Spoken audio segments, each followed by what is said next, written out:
constantly feel like Kobe, I'm like Jokic with the rock. You physically couldn't hold me, I don't care if you pushing 40. You can never little bro me. Euro step like Ginobili, from young OG to the OG. From nosebleeds to floor seats, circle stronger than Cuban links. My gold dance, your gold plated. You verse me, now that's the reach. We ready? Who ready? Hey, what's up, everybody? Appreciate y'all for joining us. It's the One on One Sports Show.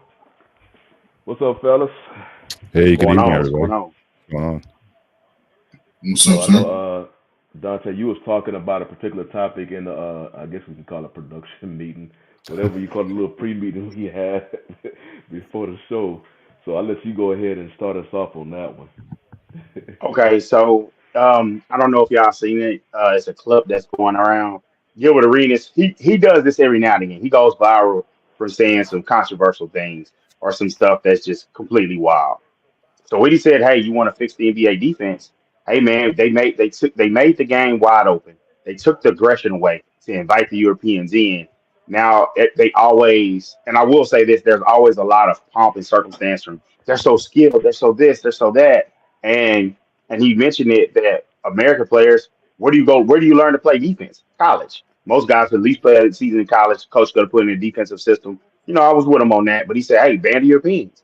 The reason why the defense is bad, he said there's Rudy Gobert and it's Giannis Antetokounmpo are the only Euros known for playing defense.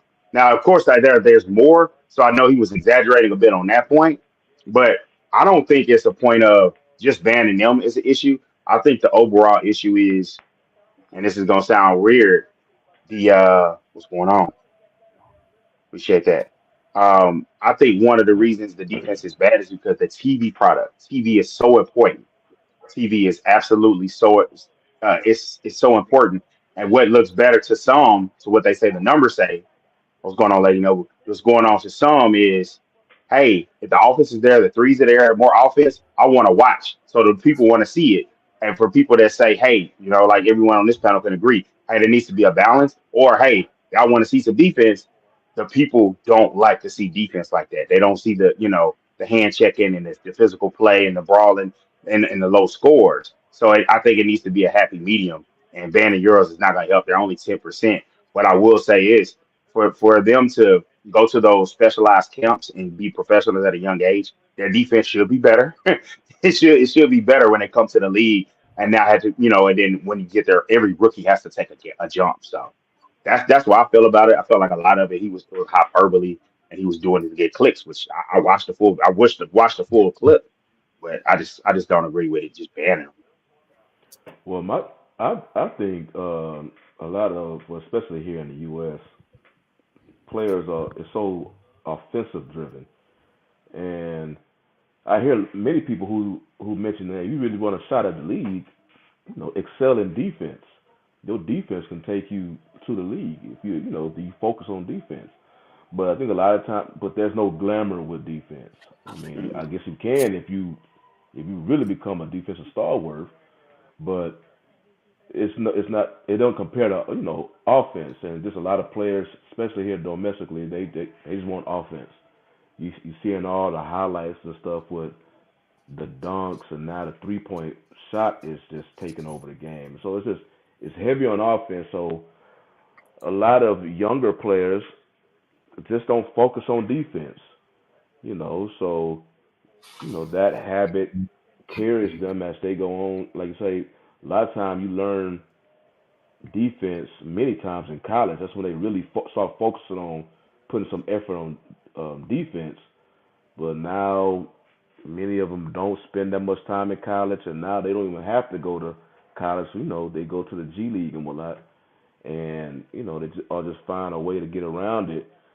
So it's just a skill set that's just not as, I don't want to say preached because I don't know how the coaches are doing it, but I believe at the higher levels, college and the pros, defense is preached. But I believe the younger players, they develop these habits before they get to college, and like I said, they're not spending that much time in college to kind of reprogram. And I think Europeans, I guess they play defense the way they do. I don't really know too much about Euroball over there. What's the culture is like over there? I know they focus more on team play and fundamentals. That's why a lot of the higher level European players, when they come over here, they're, I guess, compared to their peers in the same, I guess, age or whatnot, they seem to be higher fundamentally sound. They focus on that. And a lot of times the NBA players have to learn that while in the NBA instead of going through, college previously. So I don't really know why, I guess, European players maybe not the best defense. So you can look at Luka, and he could be a poster child for that. He's straight offense. That's maybe, that's probably what the Mavericks, want him to focus on. That particular team runs the offense so much through. And you also see this now with the NBA. LeBron did it, but LeBron, when he was younger, he was a better defender, of course, as he got older. But you start to see a lot of these players now that's just used so much offensively, like Kyrie, Donovan Mitchell, Luka, who else is young? Trae Young. They're so used so much offensively. It's like they just, hell, even James Harden, we was talking about him, he was like that with the Rockets until Chris Paul, that you saw him give a better effort. The reason, like, Steph Curry is not a defensive stalwart, but people don't really mention Curry too much because he gives effort. He at least gives some type of effort. So, he ain't going to make no all-defensive team, but he does give effort. And, Harden wasn't doing that in his earlier years with the Rockets. But like I say, when Paul became there, you saw, because Harden was always, and I was mentioning this in the pre-show, he was always strong lower body. So it was harder for people to back him up. Trying to post him and back him in. He always had a good low frame, and it's just his effort. So, but yeah, I don't know why Europeans, I guess they don't preach defense over there. Some of them, I don't know. You football guys, man, y'all amaze me when y'all talk basketball. Listen, the skill set in America is gone to wash. Everybody's fascinated by the Steph Curry three-point shot. NBA players were scoring 120, 115 on an average night, shooting less three-point shots. Everybody's fascinated by the three-point shot. You ever seen Golden State's old team when they was putting up 120, 130? Teams. You talking about the Run TMC now? The old Warriors?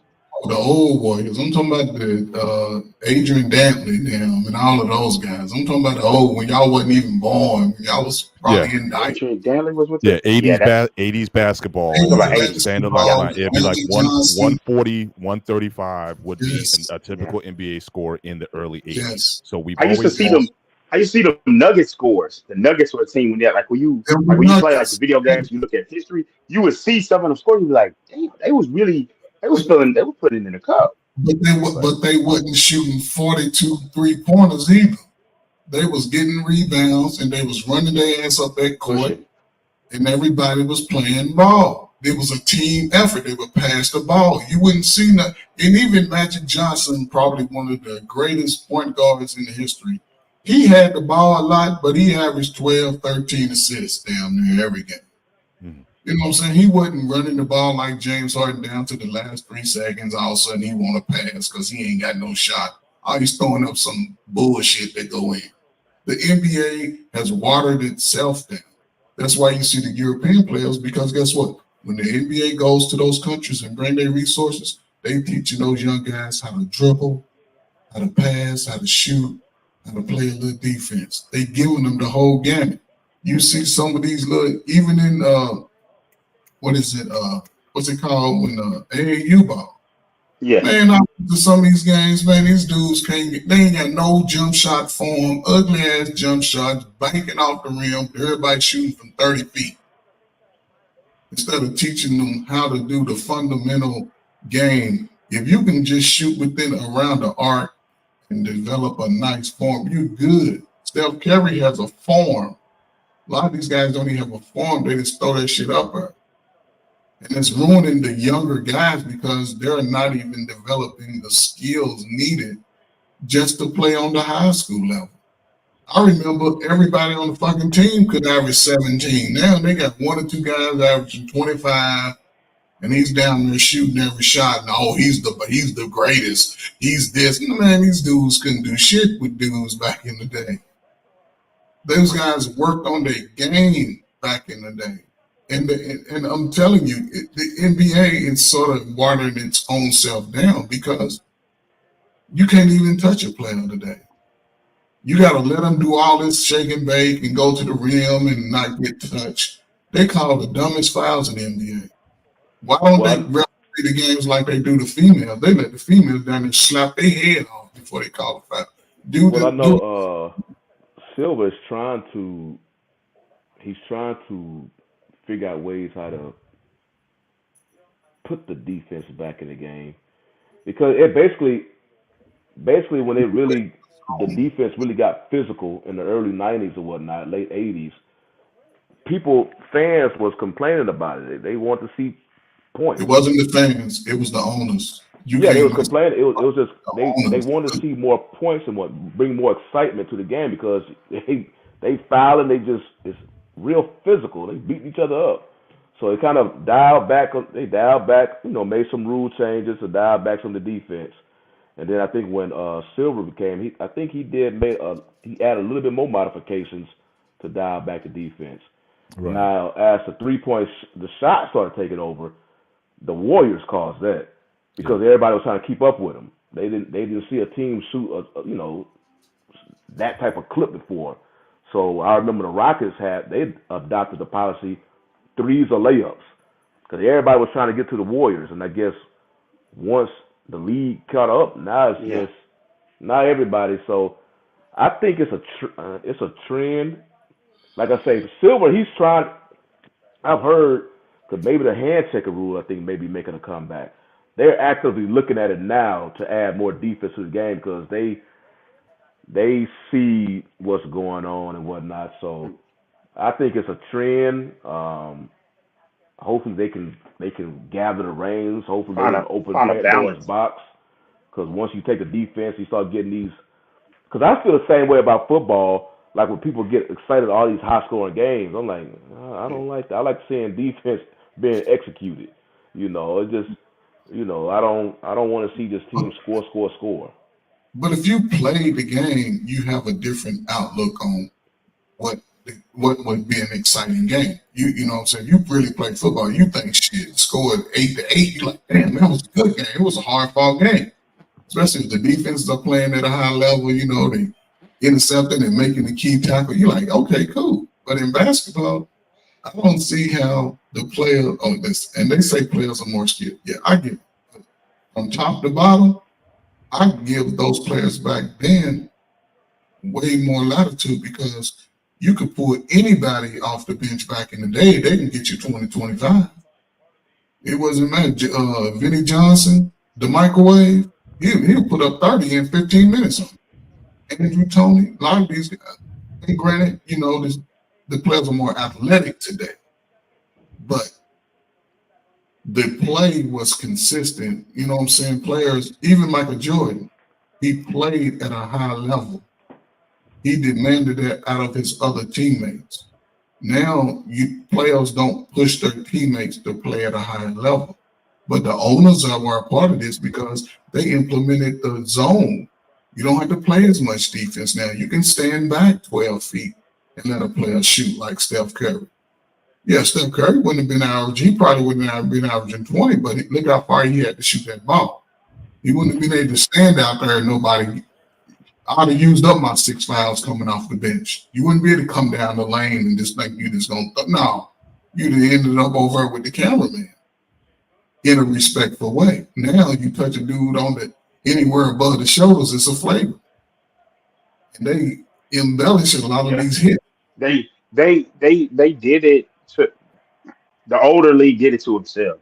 And I felt like when you got, and I want to say I heard a good podcast about this, and it was I think it was with Monty Jones, and he was saying that like, and he was talking about Caitlin Clark, and he was saying what you gotta market the team.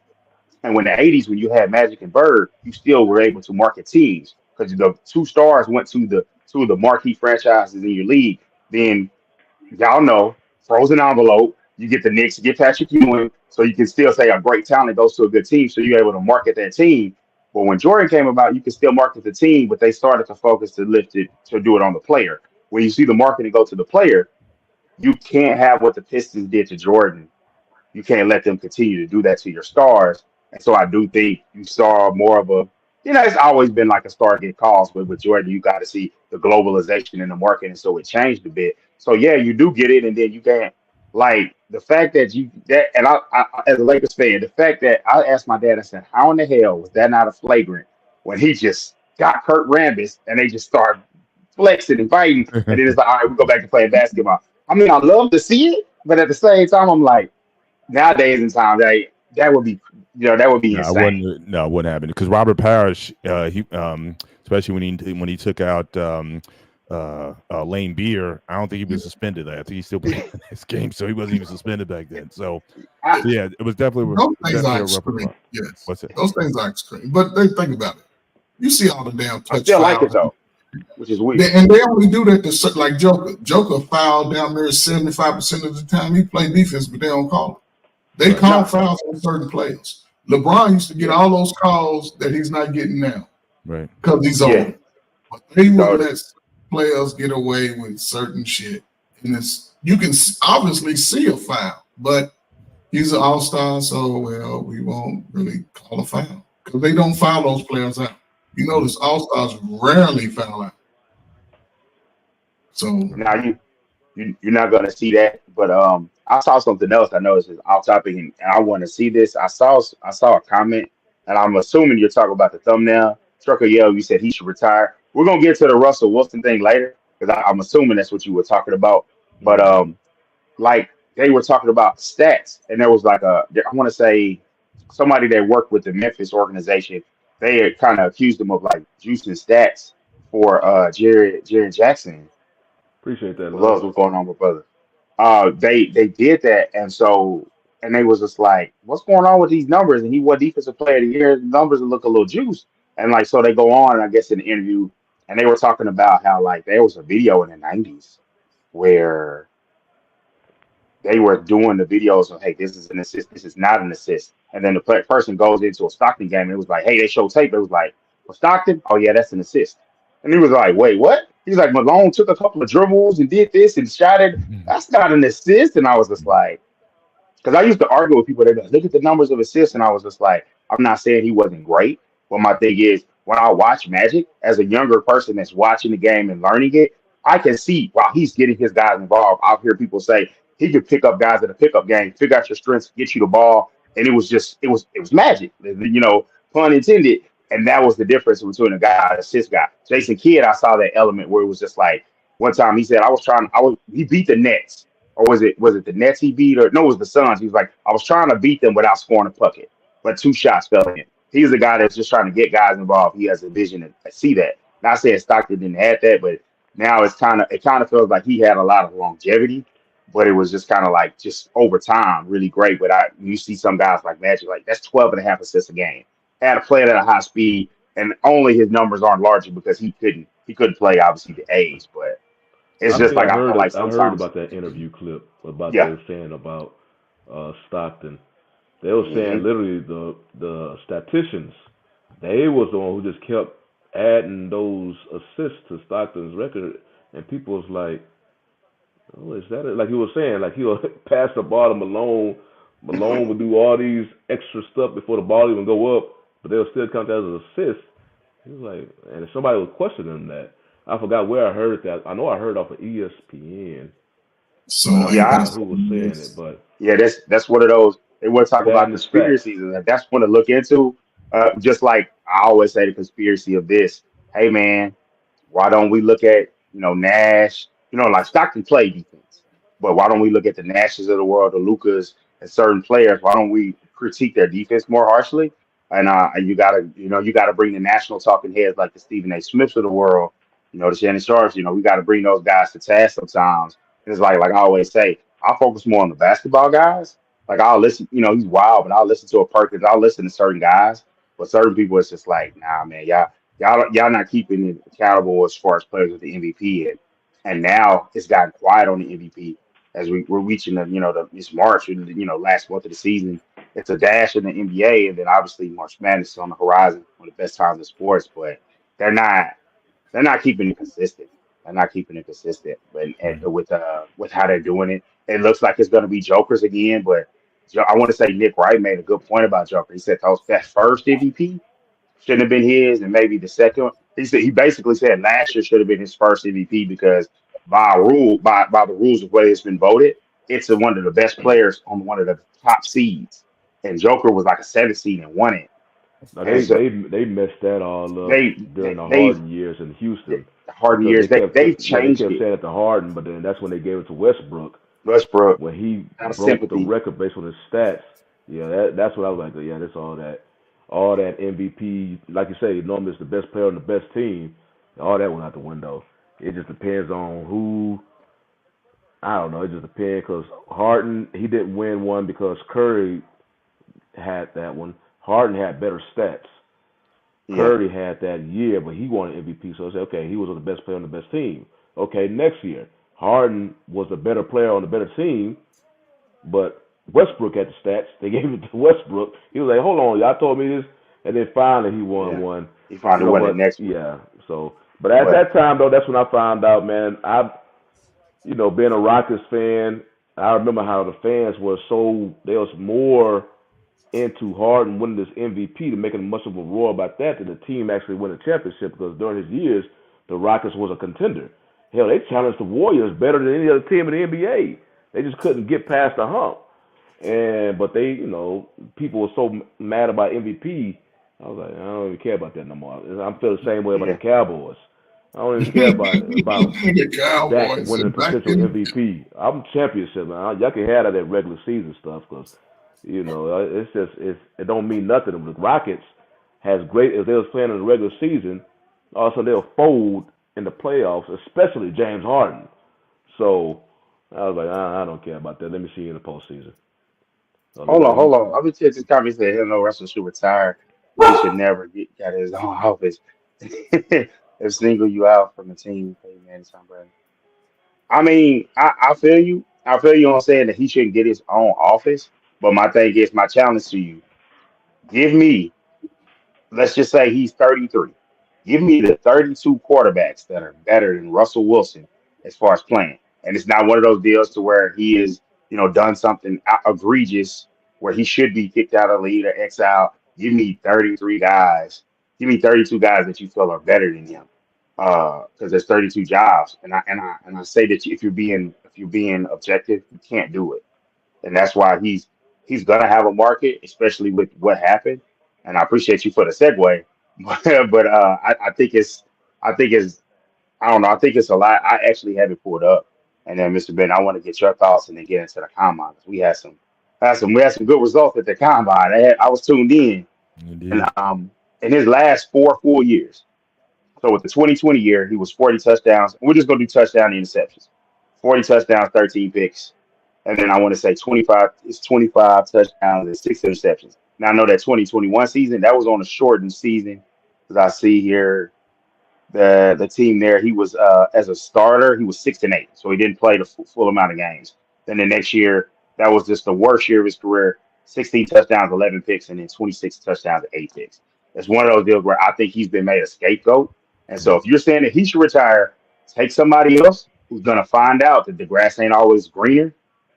Sean Payton, we might have seen the last of Sean Payton because I want to say, I can't remember what movie it's from. It's like, hey, you get two of these. The first time, if you go and you blame someone else and you do all of this stuff in the press conference, hey, that's fine. The next time, you don't get it. The next time, it will be you they saying that about as they fire you and they'll bring somebody else in. Indeed. So, what do you got, Mr. Bennett? Man, no question. So moving, talking about Russell Wilson specifically. Mm-hmm. Hey, You can come to the Steelers, and we'll be in the mix. It's the perfect situation for him. Look, I am not a believer in Kenny Pickett. All right, and I think he, let him sit for another year or two. I think he was pushed out too quickly to start. He's got in his career, he's only got I think something like 24 touchdowns total in his career. So you bring Russell in. You already have some good players on the skill side. You got a good running game. You're gonna have a new OC. The draft. They're gonna be highly focused on improving the defense and the O line, and he could be that bridge player because you gotta understand you got guys like T.J. Watt. He's getting older. Highsmith's getting older. Cam Newton. I'm sorry, Cam Hayward. He's getting older also. So these guys got like a 2 or 3 year window if they would still want to win, and be relevant. So do you still want to put that investment into Kenny Pickett, or if you can get a guy like Russell Wilson who will take the league minimum to come to your squad, your team will be better. And I think just that culture is going to be better in Pittsburgh. So I think that's the idea. The only other situation I could see he may want to entertain is maybe the Raiders. But having said that, they got a new, still considered an interim head coach there. I don't know if the culture's necessarily going to be there, but I think with the Steelers, I think the culture is going to be a lot better for him. I think, certainly after watching that I Am Athlete interview, he seemed like he's humbled himself. He shaved his head, and so he's, getting a focus. So I would love it if he came to the Steelers, but I totally agree. I think certainly if you look at, I still think he might be on the low side of the top 16 QBs that's still in the league right now. And I think in a lot, in a lot of situations, like I said, like the Raiders, Atlanta, you don't know, what trigger they're going to pull. So I think he could still be a relevant player in a lot of situations. I think he could have at least 2 years to really, contribute. And I think certainly the Steelers, again, we haven't won a playoff game since 2016. So, he can certainly advance. He can certainly advance that cause. I mean, the fact that we're barely getting with the dire quarterback play we've been having over the last few years, we still are a marginal playoff team every year. So he can get you 2 or 3 more games, certainly in the regular season, if not 1 or 2 games in the postseason. So I'm all for it if they want to go ahead with that. But I think the old school mentality, they put Pinkett, they drafted him. He was their number 1 draft pick. They want to give him 3 years. They want to see how it's going to work out. But again, I think if Russell goes there, he's the starter. So it's really on Tomlin if he wants to make that move or not. Mm-hmm. You got any thoughts, Trey? I was going to put this up, but I'll let you go first. I mean, shout out to Russell Wilson. Get all the money you can. He's in a good position for real. Half the league is in need of a quarterback. There are quite a few quarterbacks coming out in the draft.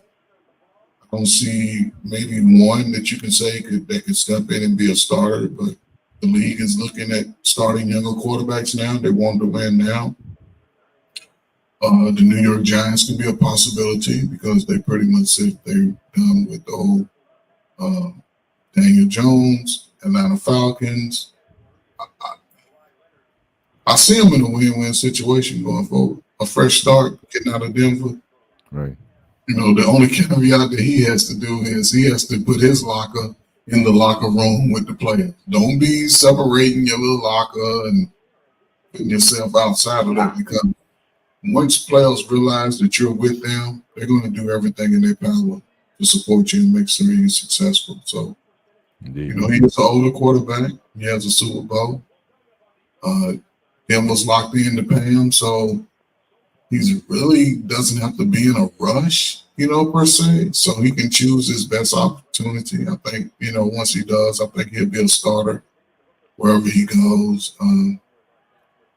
But, we'll see, man. It's a lot that's going to happen over these next 30 days or so. When is the draft? Late April, May? Late April. Yeah, late April. And I think April free agency opens up next week, I think.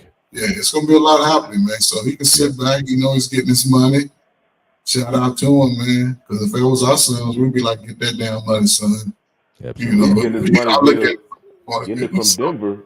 He's going to be super cheap for the next team. Yeah. That's what I'm saying. Yeah, I mean, they can. He said he would take league minimum. So I mean, you come to the Steelers for $1 million, and you still going to get all that money there. But I think the Steelers is the best situation. So I think they're the most ready to win right now.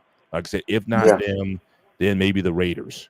But like some of the other teams, Atlanta, they got they total rebuild. Someone was talking about New England again, total rebuild. Now see, Atlanta is kind of like, I won't say total rebuild. I'll say if you put them with a stable quarterback with the offensive pieces they have, their defense is good enough, especially with Raheem Morris there. I think that's the goal. Is like you get a quarterback, and that's another thing I'm going to keep pounding the table for defensive coaches. You don't just have to have an offensive coach. I know I'm a guy that loves offense, but I hate the imbalance. Where it's like, oh, the young offensive guy, and then like for his situation in Houston, he kept the offensive coach another year. That gives other guys under him time to develop, time for him to say, hey, if I do lose my guys, I got some guys pegged that I can reach out because, he should have been head coach of the year. But D'Amico Ryan's has some juice.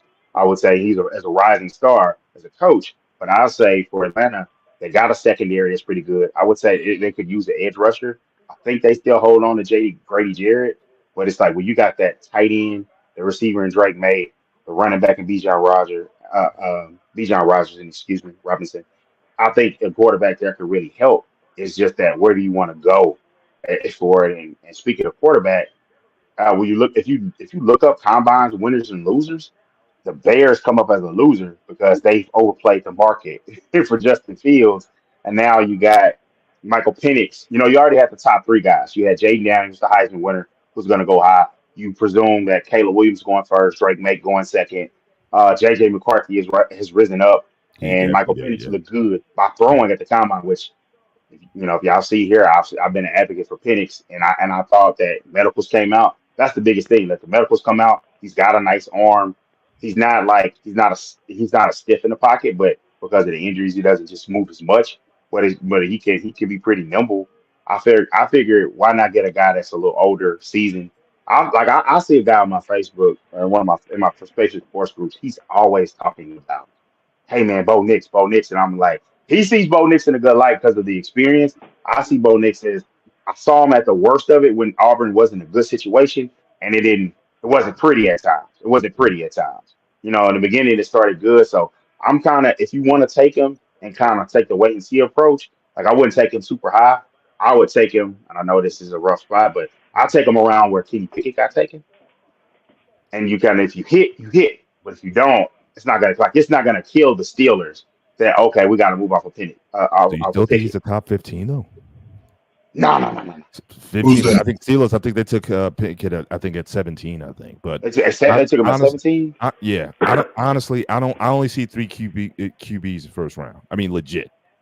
The three names that you mentioned. Outside of that, everyone else, you're talking about high second rounders or whatnot. Now, look, I was blown away by Bo Milton III from Tennessee. My man's got a howitzer for an arm. Woo. My man's like waiting for people. I'll give you a 5-yard head start, and then I'm still gonna air it out 70 yards and hit you in stride with it. So but even him, now if he's around like the third or even the fourth round, Steelers, I get him, especially if you don't re-sign Mason Rudolph. If he's out, if you still want to keep, I think they're definitely going to keep Kenny no matter what. So again, if you have either Wilson or if you want to get a veteran backup, get Tannehill with Pickett, and then you draft this guy Milton, playing for Tomlin. Look, he sold me. I mean, I don't think there's going to be another Jamarcus Russell bust. But I'm just saying, I mean, the guy's got skills. He's like 6'5", 240. So I mean, he's got size. I mean, he's got a lot of skills, and he was one of the highlights of the combine from what I saw. Yeah, he's a guy that this combine is built for. Where it's like, yeah, he's listed at 6'5", 235, and it's just like, hey man, if you look at his athletic scoring, it's high level, and it's like, so he has the physical tools that you can't teach. But my thing is, for people that are kind of scoff at him, let's not forget that we saw a guy that, they say he's really impressive when you see him in person. A guy like Josh Allen improve his completion percentage. Like people gotta, and I shout out to Bomani Jones, like he said, hey man, he was running them, lack of a better term, he was running those running quarterback plays his first year. Like they was read optioning him because he was like 50-something percentage. So it's just like they let him figure it out, and he made a jump. And then that third year, he made that massive jump. Why not take a guy like a Joe Milton, give him the preseason snaps, let him figure it out, and then come regular season, come sit down and let's read this playbook. Like, let's get back to developing quarterbacks and letting them sit. And I would say take a guy at that round level. Now, obviously, you don't get the advantage of that 5th year option, but give him 4 years. Give him the first year to split. Maybe the second year you're looking at going to him, but definitely that first year all sitting, and then let them 2 years of preseason games and sit them out there. Like, I'm really interested in that. But the guy that as a Texas fan, the guy that impressed me the most at the combine, man, I knew Xavier Worthy was going to be 4.3, but I didn't. Nobody could predict 4.21, and it was just like, it's amazing seeing all these great athletes, and then when you saw him run his 40, it looks different than everybody else. And he's 6 foot. He's 6'1". So I mean, yeah, most of the guys who sub 4.3 guys, they're kind of short, kind of scat back, utility type of guys. But I mean, that to be 6'1". Now, everyone's heard those stories about Prime. They didn't have the combine like that. Allegedly, he ran a 4.2, and he's about 6'1". So that's the first time I've seen that someone that tall who had that kind of motor. Yeah, it's hard to see on that. And then I want to say the other receiver at Texas who's 6'2", he ran in the 4.3s, and I didn't see Adonai Mitchell with a 4.3. I thought that was like pretty good speed. I thought he was more so the deep threat. He gets downfield, makes a play on the ball, but it's just like, wow. Like, so that was impressive to see that. Right. I want to say Texas, that though, your D-line guys, man, the big guy, the 360, 40 pounds. So what? He's got Devondre Sweat. Yeah, but he's not even the other guy, the guy with the curly hair. He just in terms of his drills or whatnot, he may go before him. No, Byron Murphy is looked at to be a guy that could be a first round. The first defensive guy. I mean, I know you got some corners that they're talking about who may go first off the board. He might be the first defensive guy chosen, because I was very impressed by not only his interview, but I was very impressed with just his his performance. He can motor. He's got all the tools to be a problem on the next level. I was very impressed with that. Well, one of the biggest things that there could be potentially 5 to 6 quarterbacks going in the first round. All right, so who's your bottom 3? So all right, so we got the 3. Now we got Mays, Daniels, and McCarthy. Oh, you think he might have worked himself out? I may give you McCarthy. I think he definitely. I'm looking at a mock draft now. They got Denver picking Bo Nix. I'm just looking at a mock draft on NFL.com. They got Denver looking at Bo Nix. But I don't, mock drafts. They change all this speculation and whatnot before the actual draft. You'll see a team pick up 5 different players by the time they actually. Draft. It'll change as the numbers, because some players will start doing their pro day, and that could change some things in potential drafts too. And who's to say, man? A lot of teams are in need of a quarterback this year. It's the year of the quarterback, and the wide receivers. So I'm in favor of course, Justin Fields staying in Chicago. They drafted Marvin Harrison Jr. to go with the receiver they have. I'm concentrate on the offensive line after that. Yeah. Or going to Pittsburgh for Justin Fields, where he's going to have a coach that because I think Mike Tomlin seems to bring out the best of all of his players, and having a quarterback who's in need of somebody who can nurture him as a player. In Chicago, I don't know what y'all know about Chicago, but it's probably one of the worst cities to play in. Yeah. I'm telling you now. Because you're taking heat from day one when your ass get off that plane. Chicago has a history of not playing. They don't want to. Every player that comes up for contract negotiation in Chicago that was a first round pick, 9 times out of 10, they don't get a second contract. Except do you think it's simply the culture? I know, because I think the Hallis family still kind of runs them, right? They still it's that and sort of the city. Yeah, it's the culture that I know of. Yeah. They've had a new offensive coordinator for the last 5 years? 4 and 5 years or something like that. Where's the stability in that? Even when they were good, they've never had. I mean, you had the '85 Bears, which, sorry, the most overrated team in NFL history is the '85 Bears. Right, overrated. All right, so they had the 1 year with McMahon, and then they got to the Super Bowl again. Yes, Lovie with Smith. Lovey, and that's it. But even then, they have just struck out at quarterback. They have not. I thought the Browns and the Bears have had over the last 40 years the worst quarterback scenarios ever. Like I can't see how a team has consistently That's why the missed the Browns were so mark desperate for on Lamar. landing a quarterback. Yeah. Mr. Bennett, it's the owner. It's actually Hallis's daughter, Virginia Hallis McCaskey. Yeah. So again, Wow, so they literally only had him, and then that's crazy. Yeah. Well, Yeah, I the mean, owners like the keep it in the family. Roonies. Oh, that's gonna be a fight. Oh, that's gonna be a fight with you. Cowboys got it with the Jones. The Texans have it with the McNairs. That's why it's so hard for everybody asking for more black ownership. Them dudes Yeah, in the that's family. it's a private They club, just keep bro. it in the family. It's a private If I club. had an NFL Spend team in money. my family, I'd do the same thing. Yeah. Just you because can't we come don't out have with that Generational kind of wealth money. right there. with $1 billion. You got to be like in the multi billions to even be Multi-billion. You considered. have to be a multi-billion, and they have to basically vote you in. You can Yeah. have the money if they don't want you. You got to be on the radar. They did that They've been looking at with you. Trump. Remember when Trump tried Turner. to Yeah. for the USFL? They didn't want him. So, Yeah. so you got to be voted in that thing. But Yeah. a lot of them. So I'm looking at some of these comments. And Yeah, KP, don't worry about Devondre Swift for the Bengals. Don't worry about that. I know a team that'll be real good for him. Shout out Real to good. that. Shout out to Shout my out to that. alma mater, buddy. But Get your money back. I'm assuming he was talking about the Bears. He was saying they run worse than the Browns. I know my Texans, they was up there, but it was such a small blip because of a particular individual. But since he left, they back on the rise again. But then as far as front office decision making, Cowboys front office decision making has always been pretty steady. They just get a lot of attention. Cowboys is all about attention, but they not ran bad. They not ran bad. It's just they get a lot of attention, and then if they lose, everybody's gonna talk about them. But as far as I'll say the last now, 2 one years. thing, 'cause I guess we kind of talking about how teams are ran, and it's basically the culture of these teams. I was looking, so Dalton Schultz, he used to be the former Cowboys tight end. Then he was in Houston last year, and then he just re-signed with the Texans. I believe it was Pat McAfee. McAfee was asking him, how was, you basically, okay, for those who not in Texas, the Cowboys run Texas. They North Texas, Central Texas, South Texas.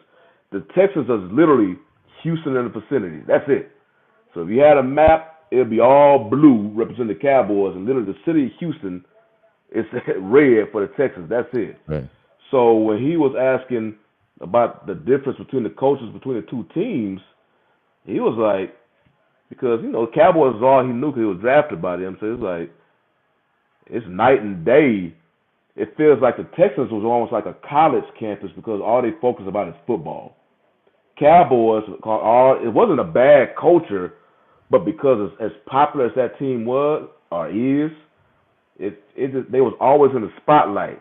He was like they'll be in the gym working out, and they were there getting tours. Right in the middle, people. Right, people guys are coming working tours out, giving tours in the middle of the work. Yeah, and then in that locker room, they have one-way mirrors. Mm-hmm. So people be sitting there looking. They'll be sitting there watching them working out. Man. But he say they get accustomed to that. But he say you have boys trying to knock on the mirrors trying to get the players' attention while the players in the middle of doing the power clean. So like that. So it just felt like they was just on an exhibit a lot of times. So people was always looking. Well, at them. yeah. I mean, Jerry, I certainly think he certainly and again, give him credit. I mean, he bought the Cowboys for what? 150 million. 150 million, I think and now they're worth like $9 billion at this point. I think they might be the highest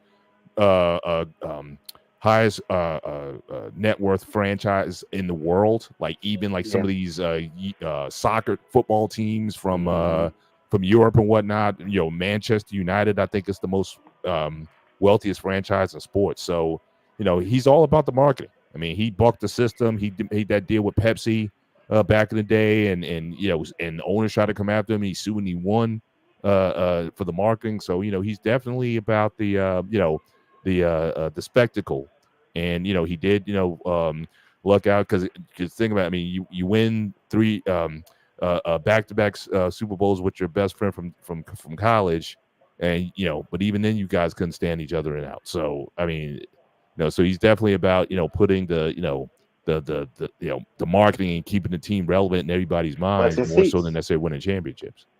Yeah, it's more so about, and I feel like this, and I feel like it's different perspectives to it. We've seen players leave the Cowboys and say, "Hey, things are different here," from anything from Cincinnati and stuff. But I always say this, and I'll say this, and Jerry frustrates me as an owner. Like I do not. You're gonna hear the clips from it. I do not, and I listen to the flagship station faithfully. I do not listen to his interviews. I do not listen to it. It's just frustrating me because I'm used to Jerry speaking. It's just like, okay, I'll listen to y'all react to it. I don't want to hear the Cowboy Kool-Aid. I don't want that. I was raised by a pessimistic Cowboy fan. I still keep the line of pessimistic and optimistic. But I saw this from Clarence E. Hill Jr. for the Forward Star Teleround. My city's paper. And he said, look, to the comments Dalton said, he said, it's always perspective. He said, this is when you talk about organizational differences, how soon we forget, he said, this is the same Texas organization that wasn't run so well under Bill O'Brien, fired back-to-back coaches after 1-year stints, helped Watson set up the massage sessions. And, at this point, as far as the tourist thing, there's no history and tradition here. So it's like, of course, you're not going to have that, at that location. So that was like interesting perspective to hear that. But I still say it's a negative that you hear from a Dalton Schultz, a Chidobe Awuzie who went to the Bengals, a Cole Beasley that went to the Bills. But Schultz did mention in that all that issue with the Texans, that was the previous regime. Yeah. I said that, like, they literally, besides the owner, they literally changed about face all those previous people in the front office. So he just basically because everybody, even though this is his first year coaching last year, but DeMeco Ryans is very respected. Very respected. Cicero. Yeah, he came from New England, right? Yeah, that was another thing with the Texans. They kept, if you look at their front office back then, they was calling them New England South because they kept bringing people from New England. That's basically for that Easterby guy. But yeah, my whole frustration with the Texans. I used to be pissed off at the franchise. I was like, I just stopped I always rooted for them, but I was like, I don't really care about what y'all going right now because I didn't care about the front office. The players, they was losing, but okay, you're not really putting that much good players. They trying to, get more cap and whatnot. And, I understand what the players was playing hard, but the franchise itself, yeah, it was one time, like I said, it's a blip. It was a small blip. It was one time the Texans was a joke of a franchise in the NFL. And they only been in existence since 2002. 2002. I'm still amazed that they were able to turn it around as quickly as they did. Remember, like 3 years ago, they were talking about trying to hire a high school football coach to coach the team and whatnot. They were just in total disarray, especially with the Watson situation. That's the fact when that they were able to turn that around in less than 3 years is to me one of the underrated stories in the NFL. And I respect Lovie Smith so much for what he did. Like, you're gonna fire me. I don't care. Like, look, it's not my. Don't blame me for going out in my last professional game, and you want me to lose? Like, no. I know as a black head coach, I'm not gonna get another opportunity. This is my last dance. Right. I'll go out and fight. The Colts botched that game. I can't remember. Didn't they give up like a 4th and long?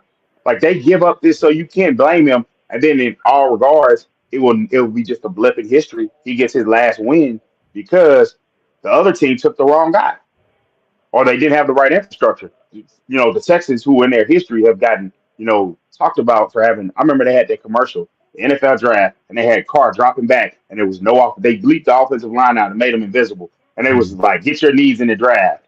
And that's when they used to have that all day draft, that 7-hour boy.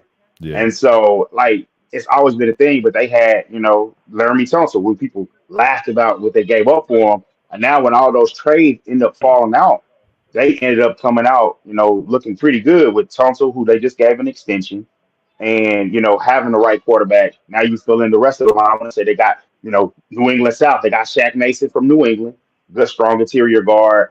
And now they're going places. They're on the Vegas list for a free agent. What's his name? Saquon Barkley. Yeah, They're on the they short got list. they have money to spend. They So got money. They got the young quarterback, and this is when the time when you take the money, that's why you I was infuse it telling into the Cowboys roster. fan the Texans have a brighter future right now than the Yeah, no, they Cowboys. have a. There's no But they question that they they was have getting a. pissed off at me saying that. Even though No, the Cowboys technically have the better roster, but when you think of the Cowboys, they get to the point they say they can go undefeated next year in the regular season. Nobody gonna they care. don't have the. Everybody They gonna don't look have. at They the don't have. postseason. And the Texans don't have the expectation. Yeah, they're not going to be the team that you or everybody, the cliche. Everybody's going to have the bullseye on their back, and everybody's going to look at them. They're still going to be looking at Jacksonville and be like, "Hey, what's going on over there?" They're going to look at the Texans. I want the Cowboys Texans game to be a national TV game because I think it's cool. Like I don't hate like as far as out on Texans, I don't hate them. I've lived in Houston. The team was so porous. I wanted them to get better. So I don't view them as like a true rival. I would like to play them more frequently to make it more of a rivalry, but I want them to be on the national TV. The last time it was when it was Watson and Dak down in Houston, it's a really good game, and I'm Mhm. glad that they're competitive. The Cowboys fans, you have to say, hey, don't be a homer.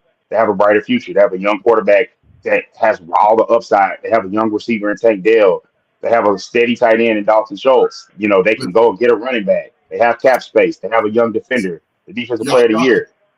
They're y'all, good. Texas Cowboys fans, listen. Y'all ride or die with the Cowboys regardless. Those 100%. fans, those fans Oh, outside of it's some But fans what I'm up saying, here. those fans outside of Texas, man, they be ready to throw the whole team in the river, man, when they lose. Well, the Don't real take talk that. though, But I will say this, Trey. Y'all wishing. After the last playoff loss, I was starting to see some of those big faithful Cowboys fans. They themselves starting to turn up the heat now. Because normally, like with Stephen A. Smith and keep talking about fans, talking about well, we're going to the Super Bowl this year, we're going to win the Super Bowl. It's those fans he be referring to. But I'm hearing from those fans, hell, they don't even have Super Bowl aspirations no Listen, more. The Cowboys Cowboys get took the their karma. joy away. Y'all get the karma that y'all owner got. That's all it is. It's your owner. Your owner need to take a step back, let somebody come in and be a genius. yeah. Because Speaking, what is the relationship with Steven? I mean, Steven, I'm assuming he's going to be the heir apparent. Petrified. Yeah. And that's I'm the thing. petrified of him taking Everybody, over. He Jerry is cheap. Jones is the He face. doesn't want to pay guys, and that's Yeah, not he going got to to be. fly. Yeah. But is He's gonna. Jerry still running? Is Steven really the guy Like who's running the day to day? Jerry's a it's a figurehead. 300 month. Jerry, Yeah. Jerry's the Jerry is figurehead, but Steven's Jerry running is the day to Lady day. Eloise. He's Lady Eloise doing interviews and all of that kind of stuff. Steven is running the day to day. Will McClay, who you saw at the college, Will McClay took over the draft in like 2013. Mhm. That's why I give him all that credit. Mhm. If we ever win anything, I think he's gonna leave because he knows he can never get that position. As well paid as he may be, he does the way I like it. A few interviews here and there, but he helps build the culture, helps with the free agents if we sign any, and he is a great piece. I want to say it's Will McClay, and Steve Jerry will come in and basically remember when they signed Terrell Owens and you knew Parcells didn't fit with him? That's a Jerry move. Right. Jerry moves stick out like a big old Yeah, fire. he's like George Steinbrenner with the Yankees all those years. He would sign all those big I'm gonna high put it price into free all agents the and whatnot, and Cowboys then won a fans. World Series. Here's It a wasn't quick. Go Go ahead, ahead. Mr. Billy.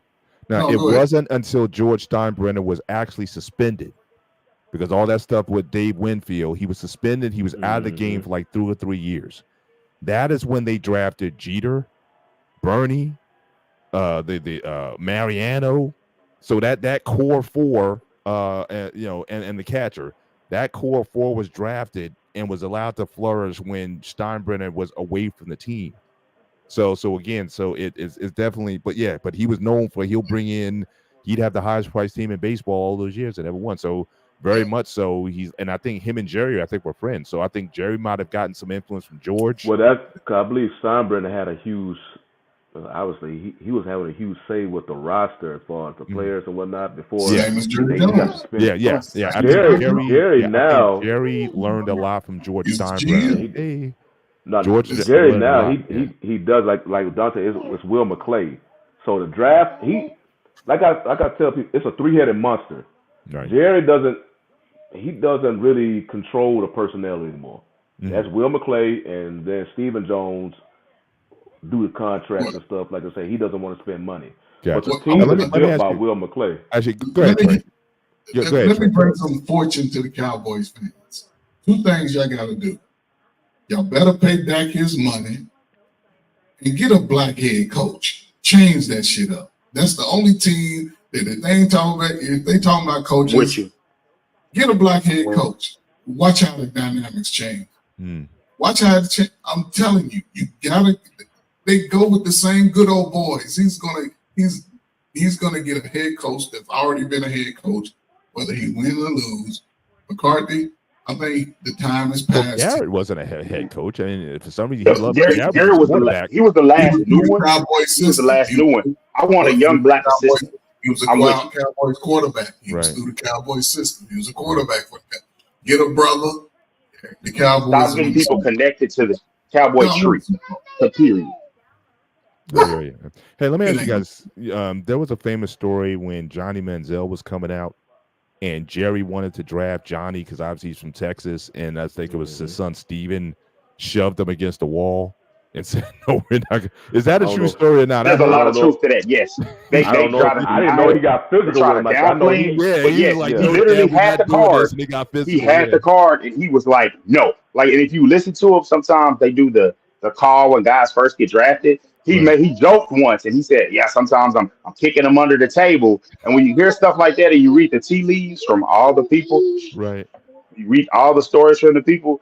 That is a very real thing that he had to save him and took a Hall of Fame player, Zach Martin, over a quarterback that flamed out. Yeah. I heard that And that's why story. you And I have to was like, keep Jerry away. That's the Jerry move. Like I said, it's the fire truck. It's like, hey, why is there a fire truck here on a Wednesday afternoon? Like, there's not what's going. Why did you buy this yacht? That's Jerry who wants to just go make a I crazy think. move for company. Like, what is it the thing that he did with the Z Cool, and then he come up with the marketing with the Z Cool shirts when Right. they signed him to the contract, and it's just like okay, that's cute, but we don't need that. You come out in the season, not to say that's the reason why, end up having a disappointing season, 8-8 year. And it's just like that kind of stuff is what goes up. Like it'll be like it's kind of like that a relationship. It's like, oh yeah, she's doing good, she's doing this, she's doing that. Then she just wilds out one weekend. It's like Right. same old chick. I It's like, believe dang, that. just I got you believe that frustrated. was 2014 when they drafted Yeah, John. Martin. Yeah, Yep, John. It was 14. And 2014 or that's 2015. when that's Johnny. basically when that whole Zach Martin, Johnny Manziel thing Mhm. happened. That's when Jerry basically. That was pretty much you could if you want to put like a timestamp on when. Okay, Jerry, he don't really have the influence no Yeah. more on the draft. Mhm. That was it. That's Right. when basically Will McClay pretty much put his stamp down. Yeah. They Those said, "Damn, first, this dude know those what he's first two doing." And if you those look at first the two draft drafts when he since, traded oh, back, he got some good players. he took I want to say people had third round grades on Travis Frederick with centers are hard to grade, but he traded back. He should have got more. I think he got Travis Frederick. Unfortunately, he took Gavin Escobar over Travis Kelsey. Got to kill him for that. But I think he got Terrence Williams, I who was a got starter. Kelsey's story about that because Kelsey, Yeah. they interviewed Kelsey, and hmm if you know Kelsey's story, Kelsey damn near got kicked. He went to Pittsburgh. He damn near got kicked up the program. He was about to, but his brother was on the squad, and his brother came and said, "Hey man, let me. I take care of No, this." Cincinnati. Cincinnati, and because Kelsey he was just getting into trouble, so his brother said, "Hey, don't kick him off the squad. I'll take care of it." Right. And so after, when Kelsey about to get, during the combine, he was doing his interviews. The Cowboys interviewed Kelsey, and it was basically asking something about Kelsey about something related to his past and how did he think if he basically turned the corner go better ways. And Kelsey was like, man, I literally lost almost down there everything in college because of my actions and whatnot, and then I worked my ass off to turn this around. Right. So if you think I'm gonna blow this if you're gonna give me an opportunity or whatnot, then I don't know. I don't want to play for you. Something like that. So the Cowboys, Kelsey left, and the Cowboys they ultimately didn't draft him, but I remember he mentioned that story, and I forgot where. I think he was having an interview with somebody, and yeah, they interviewed Kelsey, but they was too busy worrying about his history, his early years in college. Right. And he was like, man, I worked too hard to overcome that, so that's not me no more. But they couldn't get over that, and the rest is history. Right. You know. But So, my last comment on the Cowboys. So really, it's Jerry's son and Will are basically running the team, but yeah. Jerry is still officially the GM. Who's like he's the GM. officially entitled. He's the GM, he's but the GM, Will and Steven, they run the team. They kind of do the share behind the duties, scenes work. They run it day to day. Will Word's the title GM is still draft and all that. He's the closer. If there's like a star player that's talking about money, if they go in the room with Jerry, a contract gonna get done. Well, I don't want to say that because Terrell Owens didn't get his contract. Right. Dez Bryant didn't get his contract. Basically, something's going to happen when they don't get his contract because Zeke got his money. Zeke got his off the team. Dez got his, but he's also the guy that, because he wants to be liked, he's the guy that the players will burn the house down. They will come burn it down, all these comments. And then you'll see Dez, who was, left in his car. And it was a sad day as a Cow. I was a big Dez guy. It was a sad day. They waited so long to cut him, hurt his opportunities. But then you look up. I was at the Jay-Z concert, and I'm like, oh, he's Dez in the box. And I'm like, yeah, he's still going to be cool. He's still going to be cool with Jerry. Or he's still going to show up at the games and wear Diggs jersey. You're never mad at him. He even did the meeting with T.O. He was just like, me and you get it. It's a connection. But he was just like, I got to let you go. He basically makes it, I get you, but they want to let you go. That's always kind of like it. It was only one player in the last 15 years, that Jerry Jones, didn't have any issues with a contract. And he was probably the worst quarterback y'all had in Dallas. And that shit was Tony Romo.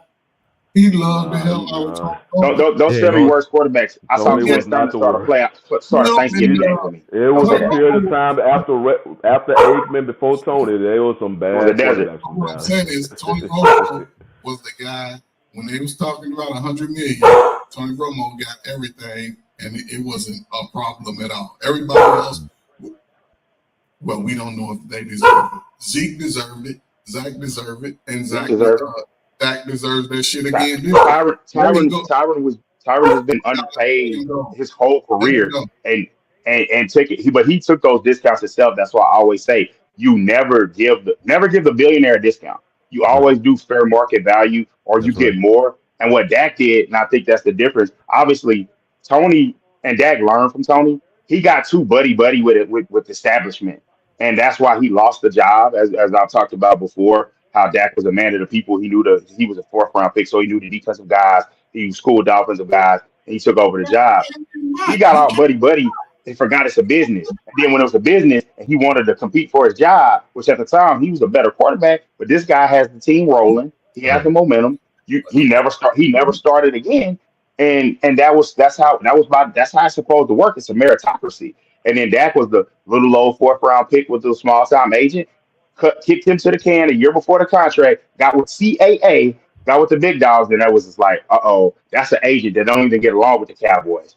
And he got every penny he deserved. He got everything he wanted. Now he got him raked over the coals again. That's the difference between Dak. Dak learned quickly how to do business in Dallas. You got to do business with the business guys. Let me ask you this.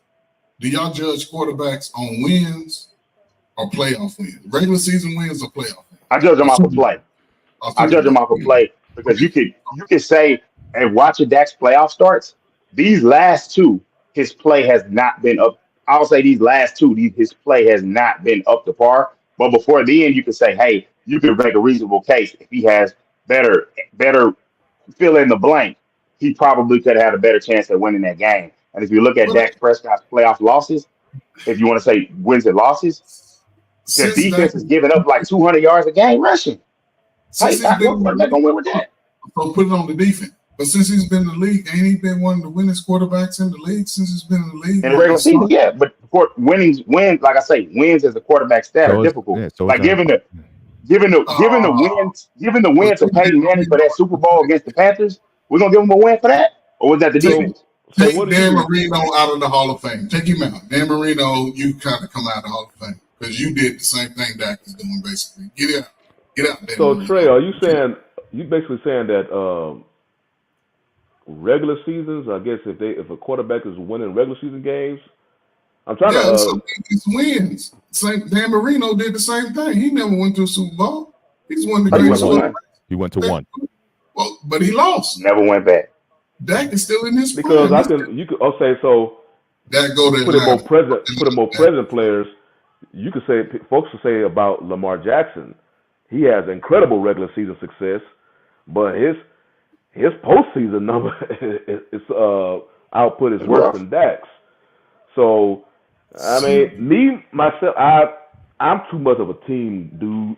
You know, football is the ultimate team sport, and the media and all that. You know, the quarterback gets all the praise, and I never understood that. You know, I'll be like, especially now, and like Patrick Mahomes, he's a great quarterback. Damn, he's already an iconic quarterback. But I'll be looking at it like, okay, this year, the Chiefs the offense rolled the backs of their defense this year. That offense wasn't, you know, it's not a secret. They wasn't up to standard this year. Mm-hmm. And defense made the key plays to allow them to win the Super Bowl. So, but all you hear about is Mahomes. You know, some people just, that's why I don't really, if a team loses, like I remember I was having a debate with somebody with the Super Bowl against the Falcons and the Patriots, and he was such an anti-Matt Ryan fan. He was blaming Matt Ryan when the Patriots came back. I'm like, Matt Ryan wasn't, he did his job. He gave him 28 points. The defense let the Patriots come back, and then all of a sudden Shanahan at the time didn't want to run the ball. And, you know, it's like, dude, it's a whole – you got to look at other positions, man. The quarterback, he basically, whether the ball was run in the end zone or Matt Ryan was directly responsible for the touchdown. The offense was up 28-3. And something happened to allow the Patriots to come back for it. You know, and, you know, some people just – they would put all the loss on the quarterback, and then I've never understood why they put all the win on the quarterback. That's just – I guess that's why some people want to be quarterback position, man. You get all the praise when you win, and some of them can't handle the hate that come after them when they lose. You know, but I mean, if you want to be an immortal, I think you got to put the postseason wins in. I mean, that's why Aaron Rodgers. I mean, you know, again, technically, I mean, you could say he's like the perfect quarterback. You know, but again, one Super Bowl appearance, and how many championship games has he lost in his own building? Against inferior, he lost to Jimmy Garoppolo. So again, you know, if he's supposed to be that guy, you got to win. You can't have that many home playoff losses or losses where you were the favorite team to win and you didn't deliver. So Aaron, I mean, So that's a case where the regular season, it doesn't matter in that particular case. It just doesn't. Now, when it comes to the legacy, it doesn't. As I see on the screen, we're in the final thoughts. So I'm gonna let you kick it off, Mr. Bennett. Sure, I asked you about the chat, I need the intel on that, man. All right. What's going on? So real quick, just a boxing note. This on March 8th. So this weekend, you got Francis Ngannou fighting Anthony Joshua. So again, it should be a fight that Joshua should win. But again, Ngannou, you know, everyone's thought he was impressive against Tyson Fury. So you never know how that goes. Joshua doesn't have the best chin in the world, so if he can get clipped, he can get hurt. So that might be something to be interested in. But the big thing that's really unraveled the last couple of weeks, on April 20th, you're supposed to have Devin Haney, who's the WBC 140-pound champion, fighting Ryan Garcia at the Barclays on April 20th.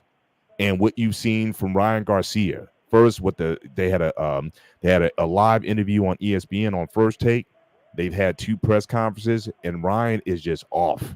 Now, he's had battles with mental issues before. He's taken breaks from the ring due to, you know, mental health issues, and he seems to be on one this time, to the point where, you know, I think his family, they pulled some sort of intervention where the man was hospitalized for a minute to do a detox. But again, he's supposed to be getting ready for his fight. He's smoking weed. He's drinking. He's doing a lot of stuff, and he's also now he's into all this conspiracy theory stuff, which is having a kind of an interesting effect because in some circles he's getting some fans. Because again, there are communities out there who are into. So everyone's into that guy. Who's that YouTuber? That guy Tate, that MMA guy, the British. guy Tate, who's supposed to be very popular. He was on his show. Andrew Tate. Yeah, he was on Patrick Bet-David, and he's talking about essentially the Illuminati and all these under forces and stuff that he's seen, and he's getting, if anything, he's increasing his fan base. But the question now in regards to the fight is, will he actually go through with the fight? The fight is actually in jeopardy. I would say at this point it's 50-50, or might even be 75% that he will not make the engagement. So they're already looking at replacements. They got this guy Barboza, who was actually at the last press conference talking about, look, I'm ready to step in case Ryan isn't there. And now you got Adrian Broner, who's, he's a name, but he's been chirping with Bill Haney, Devin Haney's father, and he might be a replacement on that card also should Ryan not show up. But it seems like he's in a bad place mentally, with the drugs, with the spiraling health, I know he's really clinging on to his spirituality and whatnot, but that's taken him into a lot of different places, and we don't know if this fight is going to come off. So it's sad to see. I hope that he gets the help that he needs, but his family, I think, he needs an intervention, and I think that so it's the fight itself is in jeopardy, but it's sad to see. I mean, he's 25 years old. He's overcome a lot, in his life, but he's got some demons, and those demons seem to be manifesting themselves. But I saw the interview on First Take. He did not look good at all. He was high then, you could tell. So it's it's sad. I mean, the guy's made like over $100 million at age 25, but again, not everyone's necessarily built for that. So I hope he gets, first and foremost, I hope he gets the help that he needs. But even if Devin Haney beats him, then it's like, is he going to get any credit for beating him? Yes, it's going to be I think the Barclays, they got upper seat tickets for selling for $400. So again, it's a major card with Devin Skills and Garcia's fan base. I mean, he's got Instagram. He's got followers. He's got millions of followers. So again, it would have been like the perfect storm. But again, Devin's not going to get any credit if he beat him. But at this point, they're already making contingency plans on whether or not he's going to be serious or not. But yeah, it's sad to see. But he's been on it, and if you look back, he's been on one for a minute. He's left several coaches over the years. Floyd Mayweather unfortunately got involved in this one. Originally he was supposed to fight Haney. Then Mayweather talked him out of it and said, you need to fight someone like Adrian Broner or something like that. And then that fell through. And then he went back to negotiate with Haney. So he's been having a lot of different people in his ear. He's not stable. It's like one of those cases where you got a star who just doesn't have good people in your corner, like people who really has your back.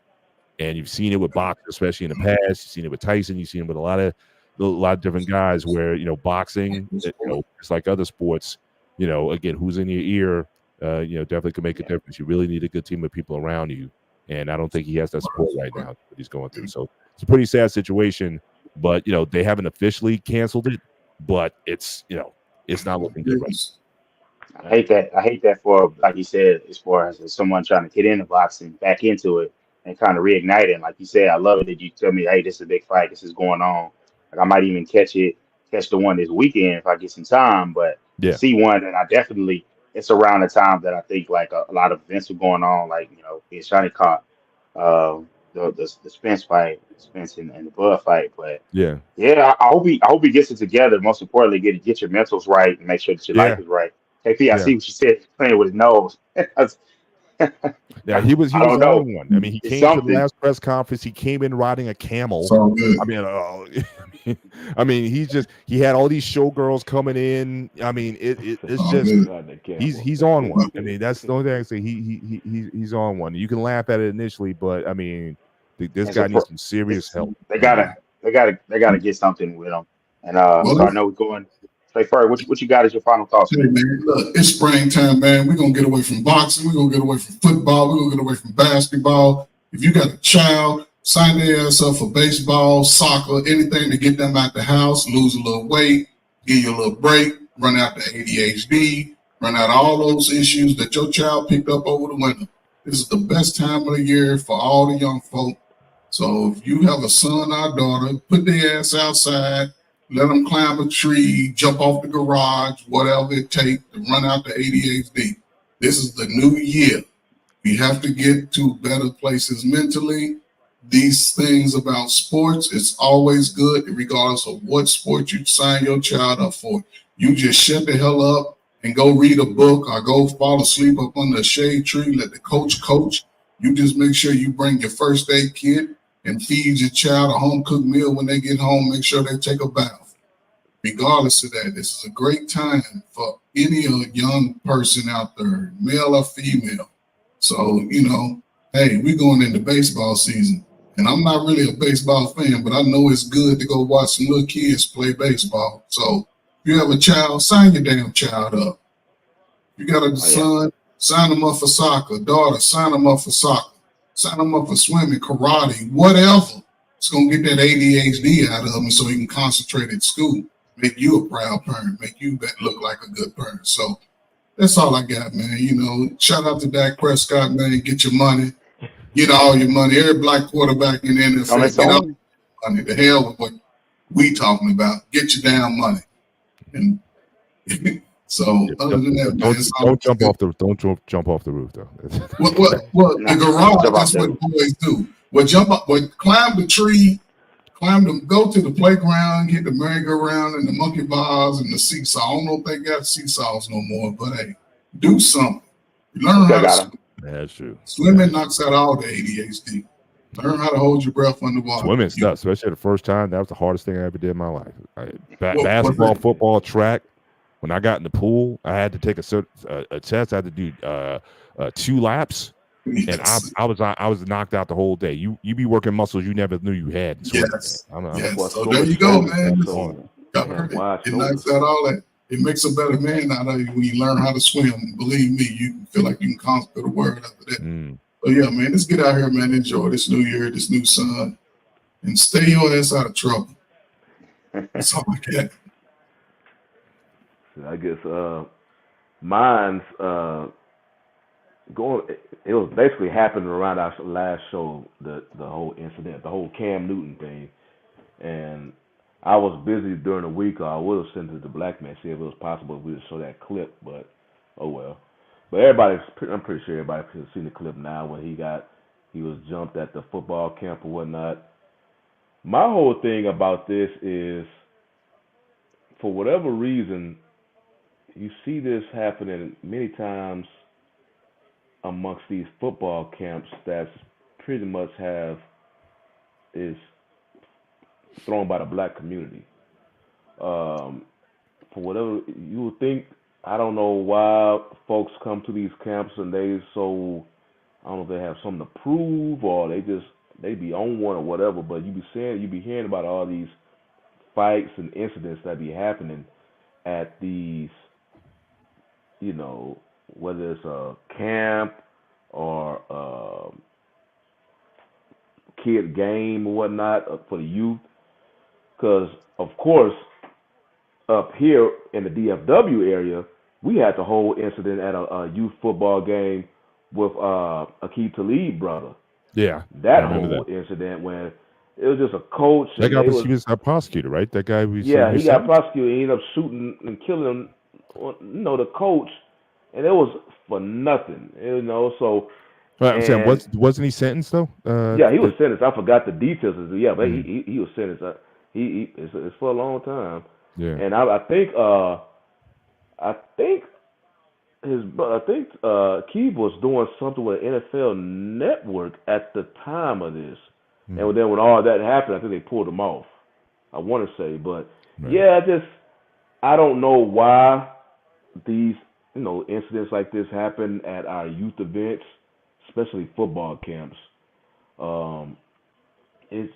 I don't know if it just brings out the worst in people or people just, I have no idea, but definitely I wish it would stop. And unfortunately, like I say, this happens around the black community, so that's like another negative and whatnot. I don't know if it happens in the other communities. If it is, it's definitely not publicized. What I would say is, I think those type of camps with the celebrities, I think those might be a little bit more, but those might be more. I don't know. I don't know if it's just not publicized or not. But I do know you can go to little league games and competitive events, and you will see all types of vitriol and out of Mm-hmm. control behavior. And I always say it starts with the adults. That energy comes from them. When I coached little league, I would tell my brother because I know he was high headed. So I was there basically to start to keep him calm, keep him and manage him. And one time he made a huge mistake, got a 15-yard penalty, and after that I said, hey, the game, you can put this game at your feet. You move them back, and you seventh grade level, you can't just throw the ball that deep. So I was like, hey, you cost us the game. He had to swallow it, eat it. He took accountability. Things like that didn't happen too much again. We're not putting that on the parents, and then we're complaining about the officials and things like that, and that gets into the kids. I've seen it directly, like, man, these refs suck, and then now the kids have a disrespectful treatment to the refs. Hey, young man, it's still an adult. You need to respect them, and I think that's the respect level. Like I want to say somebody's podcast, and I think that was going too far. I want to say it was one of the Long brothers, or one of the Longs. He was saying that why is it named, this long, gaudy superstar name? I was like, the name didn't matter to me. That's too politically correct for me. The name could be the Yeah, name. Kyle How you Long. treat a guy like Cam Newton, that you shouldn't talk to him like you shouldn't talk to any adult like that. And I Right. think that happens. The adults getting into it with him. That was ridiculous. And Cam, he could have done nothing, but you got to defend yourself. And he didn't do much to those guys. It could have been worse. But that was a black eye. You can see That the was a black difference eye. between a professional athlete and everyday average citizen. Yeah, Cam was just a monster compared to them dudes, man. monster. He wasn't even trying. That's the thing. No, He was angry. If he, they was Cam was trying to angry, get him man. down, and they couldn't. I'm like, that's how Wasn't that dude trying. was in the pocket. He was doing the same damn thing when he was playing. They couldn't bring him down in the Couldn't pocket. bring him down. But nah, that's crazy. All I got, I don't have much. If y'all seen it all show, yeah. But my main one is Cowboys all in. If you're a Cowboy fan, you believe that. Come on now, do better. You know what it. You know what it's gonna be. It's frustrating because you're gonna see the team lose Tyron Smith or lose this player, lose that player. All these other teams improve, and in some weird way, they're gonna win. They're gonna be relevant enough, make the playoffs, and then in the playoffs, that's where the disappointment comes. So it's kind of like I just want to look at, I kind of want to see what other teams do in free agency because Jerry's gonna be on a yacht somewhere, which is the worst indictment of your general manager because Steven's there with him, and Will McClay's probably back in town, but everybody else is gone. And letting all the good players, the quality free agents, go off and sign and leave. So I don't know. I'm really looking forward to. I'm not into much as college as I used to, but March Madness is here, and I want to say the last games are starting up. Some of the smaller That'd be interesting, man. tournaments have already started. So it's a now, it's who a now time on of year. quick question on the college basketball team, who is like the team in Texas? Is it Texas or Texas Tech or whatever from like on the It collegiate rotates. team? It Yes. Not rotates a big college because basketball. UH has been a dominant mainstay since Kelvin Sampson got there, and Right. so but they're not as big. They're a big university, Mhm. but it's kind of like it's a weird deal because it's a commuter school. It's a heavy commuter school, so your base is traveling every day, and it's not like that big on campus. Like if you look at their campus, I want to say if you look at them, TCU. Maybe Baylor, they're the mid-sized stadiums. They're not the big houses of the A world. couple years ago, right? What is that? Baylor won like 3 years ago, right? Yeah, Baylor did one a few years ago, but it's like they're in Waco. They're like in the middle of Texas, so it's like they're not really. It really rotates. But Baylor, I'd say, was the biggest. U of H is consistently going in there now. Texas Tech had a small moment, then Texas took their coach, and then he put his hands on his girlfriend. I think U of H they could be the team that represent Texas, but for a while, because U of H was in a smaller conference, they were trying to get into the Big 12, but they didn't want them. They was like, no, we don't want you here. Texas They didn't want them to come and dominate what they're doing now. Mhm. So they was in a smaller conference, didn't have the stage. I think if they would have gotten into the Big 12 years ago when they was originally trying to apply It would have for been a it, problem. it would have been, you would have seen a whole lot more U of H around as far as college basketball within the state. Right. But they was blocking UT them. They did not I know want them was to come. popular for a long time. They had that long time Yeah. coach was there. Barnes was there for a Yeah, lot of years. Barnes was there. They They were had always like a talent. perennial Sweet 16, Mhm. They just around the couldn't- 32 or Sweet 16 team, and He just couldn't do it. He couldn't. Yeah. He couldn't get over the hump here. He's doing better at Tennessee, but I would say Shawnee's right. I think it's U of H because of how good they've been. and they are a legit Final Four contender. I mean, Right, Texas is going to get the blue chip guys, but they just, for whatever reason, right. maybe Now, it's the Shaka football Smart. school. He's no longer with UT, right? No, He's he is gone. with, I Okay. think he's with Marquette, if I'm not mistaken. Okay. If he's still Okay. there. Yeah, He's a good coach. I wish Shaka the best. Yeah, That's I what remember that year with VCU when VCU went to the yeah, Man, Final Four. that's what the that's tournament is what he was about. like the UT. hottest That is what property the at the tournament time. is about. Yeah. Yeah. But that's when I really saw a conference really was hell bent on not letting a school join them because they did not Politics. want what U of H is doing now. U of H would have been doing 3 or 4 years ago, but they did not want that. So they kept they blocked them. that stamp that denied. Now they got desperate because everybody leaving Big 12. U of H like, oh, okay, we come in now. And now I believe Big 12 conference in basketball is probably the biggest it's ever been. Loaded. If you look Loaded. at the ranked teams, and who's the overall number one at both the conference and the country is U of H. They was Do down you to think deny some of like that is hell. a function of the football teams leaving the Big 12? That the basketball now I think Big it's 12 is going to be the more so football. for basketball. The football teams were sliding, and then the basketball teams, to be good in basketball, let's be real, you can get those transfer guys and you can get those 24, 25-year-olds that last year eligibility. You get a couple of those guys that know how to play versus the blue chip guys from like the Kentucky, the Carolinas, the Dukes. You get those guys, they know how to play basketball. They may not go to the next level, but they can damn sure fundamentally sound, play some defense, hit some free throws, hit timely shots. Those teams, and Baylor's been able to collect guys like that. That's what Texas Tech was doing over there out west in West Texas. So, yeah, it's going to be a shift in more players staying in college. For name, image, and likeness, hell yeah, I want $300,000-$400,000 a year. Why not? Give me a fool to leave early that may not get drafted. Why not do your 4 years? Graduate. Armando Bacot from North Carolina. He came back another year, like a historic program I grew up rooting for. So it's like I'm glad to see him stay because like when you look at the draft projection, it's like he's a second rounder. The second rounder, that's not a guaranteed deal. So why not stay if you can get it? Because I will say this, Drake, you're a proponent of the NIL. I will say this. I've heard some things. We're gonna get into it at some point in the offseason in the sports after college basketball over, maybe sometime in the NBA where it's like the first round, that lower where they stretch it out. What I talk about, I've heard some of these NIL deals are like payday loans. And I really want to dive into that. I don't want it to be true, but it's like there's a catch. And that's why the schools are happy about it, that they're not paying the money. Because if they paid it, it's going to be direct, dollar for dollar. No, do this, do that. No, it's going to be straight cash because they got the money.